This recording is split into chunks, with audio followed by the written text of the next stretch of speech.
예, 요즘은 우리 시장에 개인 투자자가 강력한 매수 주체죠. 하락할 때는 싼 주식을 담고 또 올라갈 때는 차익 실현에 나서면서 그야말로 점점 힘도 세지고 스마트해지고 있는 개인 투자자분들의 힘입니다. 시장을 이겨라. 오늘 9월에도 여러분들의 성공 투자를 기원하면서 이분과 함께 투자 전략 세워보겠습니다. 하이투자증권 투자솔루션부 이동근 차장 나와 계십니다. 안녕하세요. 예, 여러 가지 이슈 다룰 게 많은데요. 일단 외국인들의 방향성에 대해서 진단 먼저 해보겠습니다. 어제 역대급으로 우리 시장에서 물량을 던지고 나가는 모습이었는데요. 어떻게 진단하세요? 이제 이미 언론을 통해서도 여러분들 많이 보셨겠지만은 요인에는 여러 가지가 있습니다. 근데 이제 대표적인 가장 큰 요인이라고 할 수 있는 부분이 역시 이제 MSCI 지수의 리밸런싱에 따른 매물의 급증이 나타났다는 거죠. 그러니까 대부분의 매도 물량이 어제 그 프로그램 비차익 매도 물량으로 나왔어요. 이게 바스켓으로 팔았다는 표현을 우리가 쓰는데, 그러니까 이제 기계적인 매도가 많이 나왔죠. 그러니까 매도 상위를 보시면 여러분들 느끼시겠지만은 삼성전자, 현대차, SK하이닉스, LG화학, 카카오 이렇게 이제 그야말로 시총 상위에 있는 종목들을 그대로 갖다가 팔았다 이렇게 보시면 될 것 같아요. 예, 사실 저도 이제 어제 장 끝나고 나서 외국계 쪽에 이제 지인들하고도 많이 얘기를 해보고 했는데, 사실 외국계 쪽에서도 좀 많이 당황을 했어요. 이렇게 많이 나올 거라고 생각을 안 했는데 생각보다 많이 나왔는데, 그 이제 배경을 좀 생각을 해볼 필요가 있어요. 사실 그 배경으로 꼽을 수 있는 것이 최근에 미국의 금리 반등 기조하고 좀 연관이 있지 않나, 이런 얘기들 많이 제가 좀 들었습니다.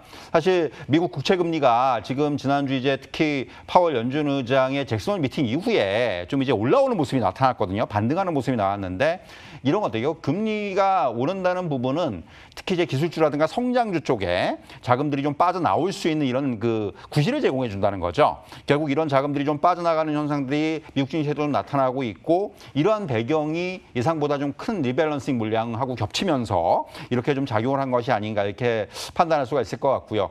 그 밖에도 여러분 잘 아시다시피 화웨이에 대한 추가 제재 이슈로 인해서 반도체 업종에 대한 부정적인 센티멘트가 작용을 한 부분도 있고요. 대만 증시하고도 이제 연동이 되는 그런 부분이라고 할 수가 있겠습니다.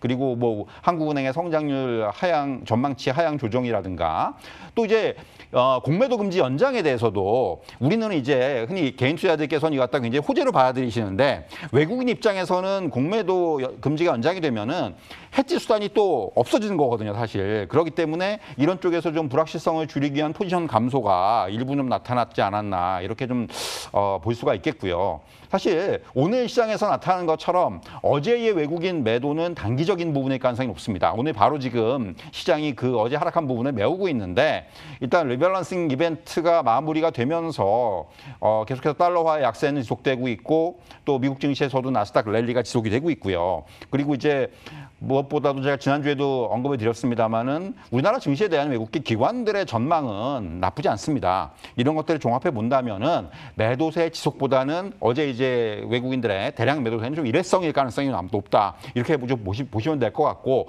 향후에 외국인들의 매매 추이가 어떻게 될 것인지에 대해서 좀 확인할 필요가 있다. 이 부분을 좀 부연 설명드리도록 하겠습니다.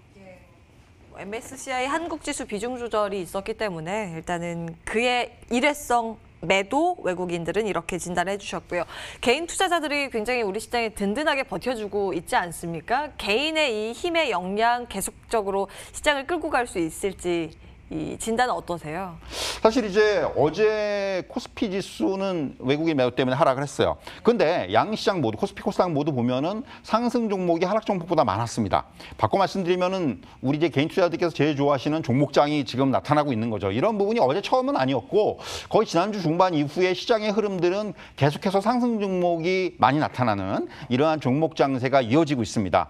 사실 이게 어떻게 보면은 지금 코로나19가 확산세가 다시 좀 재개가 되면서 시장의 우려가 반영이 되고 언택트 관련주들이 이제 돌아가면서 좀 오르는 흐름들이 나타났고, 결국 이러한 부분들, 그리고 무엇보다도 저는 하나 좀 주목하는 부분은 지난 상승 과정에서 2,400을 돌파하는 과정에서 사실 여러분도 느끼셨겠지만은 속도가 너무 급했어요. 과속이었죠.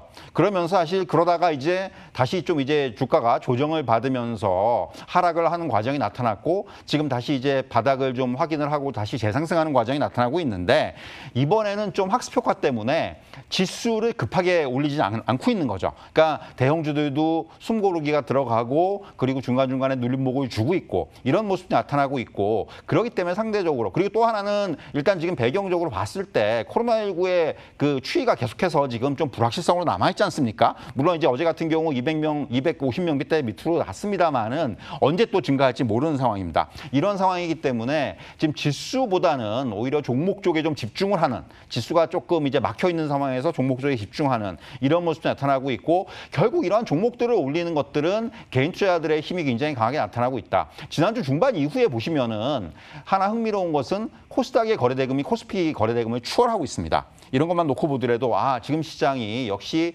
개인 투자자들의 어떤 유동성이 바탕이 되고 있는 이러한 그 어떤 그 종목 장세의 흐름이 나타나고 있다 이렇게 말씀드릴 수가 있겠고요. 당분간은 아마 이런 장세가 좀 이어지지 않겠는가. 무엇보다도 대기 매수세가 풍부하고 그리고 앞에서 말씀드린 대로 지금 지수를 끌어올리기에는 부담스러워 여러 면에서 뭐 지금 불확실성이라든가 그리고 이제 앞에서 말씀드린 미국 금리의 흐름이라든가 이런 것들을 볼 때 조금 이제 불확실성이 있기 때문에 이런 것들을 감안한다면 당분간은 종목 장세, 특히 이제 개인 투자자들이 이렇게 그 이게 지지해 줌으로써 지금 우리 시장의 가장 고질적인 문제라고 할 수 있는 수급의 취약성이라는 부분이 외국인이 어제처럼 이렇게 매도를 했을 때 이거를 받아줄 수 있는 매수세가 사실 그동안 좀 부재했는데 이제는 그게 있다는 거죠. 이런 부분들이 어떻게 보면은 시장을 받치고 더 나아가서는 어떤 이러한 종목 중심의 시장 흐름을 만들 수 있는 그러한 원동력으로 작용하고 있다. 이렇게 말씀드릴 수 있을 것 같습니다. 지수보다는 종목 장세에 주목을 하고 계신다는 건데요. 그럼 볼만한 게 많다라는 이야기거든요. 누릴 수 있는 여건이 좀 조성이 돼 있다라고 보셨으니까 종목 이야기를 구체적으로 해보겠습니다. 먼저 음식료주 내에서 좀 신고가가 속출을 하고 있어서요. 이제 코로나19의 수혜 섹터가 또 음식료주 쪽으로 관심이 기울어지는데 이 부분은 어떻게 보세요?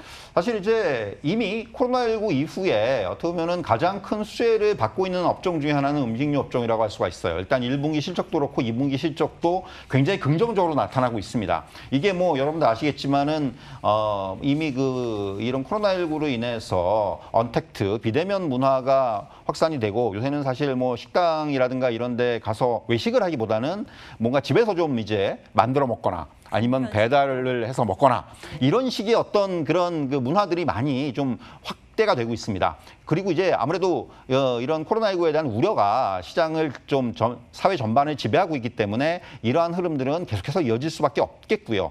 결국 그래서 간편식이라든가 식재료, 무슨 뭐 밀키트 이런 쪽의 매출 급증세가 진행형에 있습니다. 결국 이러한 흐름들이 어떤 음식료 관련주에 실적으로 좀 반영되는 양상이라고 할 수가 있겠습니다. 그렇기 때문에 음식료 관련주는 저는 좀 중장기적으로 긍정적으로 볼 필요가 있다 이렇게 말씀드릴 수가 있겠고요.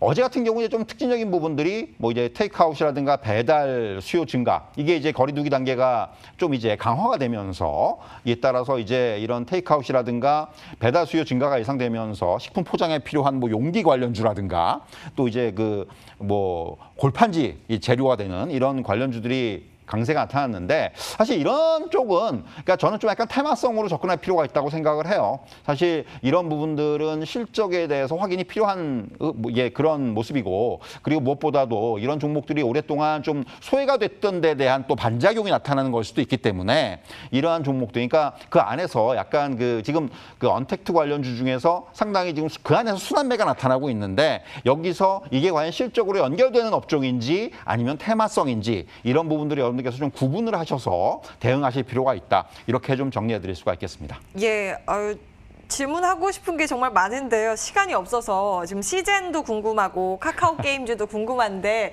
더 중요한 것부터 한번 챙겨주시죠. 사실 카카오 게임즈가 이제 내일부터 아마도 이제 이제 청약에 들어가는데 사실 뭐 수요 측에서 사상 최고 경쟁률을 기록을 했어요. 예. 기관들도 그만큼 주목을 하고 있다고 말씀드릴 수가 있겠고 다만 요약해서 말씀드리자면은 애널리스트들의 뷰는 그렇게까지 지금 막 긍정적이지는 않습니다. 그러니까 지금 목표 주가와 어떻게 보면 시장에서 보는 주가가 좀 약간 괴리가 돼 있어요. 이 어느 쪽을 따라갈지는 모르겠습니다만은 일단 카카오는 과연 그 관전 포인트는 SK 바이오팜의 기록을 깰 것인지 여부, 그리고 그 상장된 이후에 주가 흐름이 어떻게 나타날지 여부, 이런 부분들에 좀 주목하셔야 될 것 같고, 하나 이제 저는 긍정적으로 볼 수 있는 부분들은 하반기에 카카오 게임즈를 비롯한 게임 업종에 대해서는 뭐 중국 관련 이슈라든가, 그리고 신작 관련 이슈, 그리고 코로나19 국면에서의 어떤 실적에 대한 긍정적인 그런 반영까지도 기대해 볼 수가 있기 때문에 게임주에 대해서는 저는 좀 긍정적으로 볼 필요가 있지 않겠는가, 이렇게 좀 정리해 드릴 수 있을 것 같네요. 예. 일반 대상으로 오늘 내일 좀 청약에 들어가는데 카카오 게임즈는 1억 넣으면 2주 이제 최대 그렇게 나올 가능성까지 점쳐지고 있습니다. 그보다는 이제 말씀 주시는 거는 게임주 전반적인 것에 대한 이제 긍정적인 평가였으니까요. 이 내용도 참고해 보시기 바라겠습니다. 하이투자증권 투자솔루션부 이동근 차장과 함께했고요. 출발 마켓돈 2부도 여기서 정리해 보겠습니다. 시장이 점점 그래도 힘을 좀 내주고 있는 모습이고요. 외국인들이 오늘은 대형주 위주의 수급이 포착이 되고 있습니다. 코스피 쪽에 탄력이 붙네요. 이어지는 순서들을 통해서 좋은 선택하시기 바라겠습니다. 함께해 주신 여러분 고맙습니다.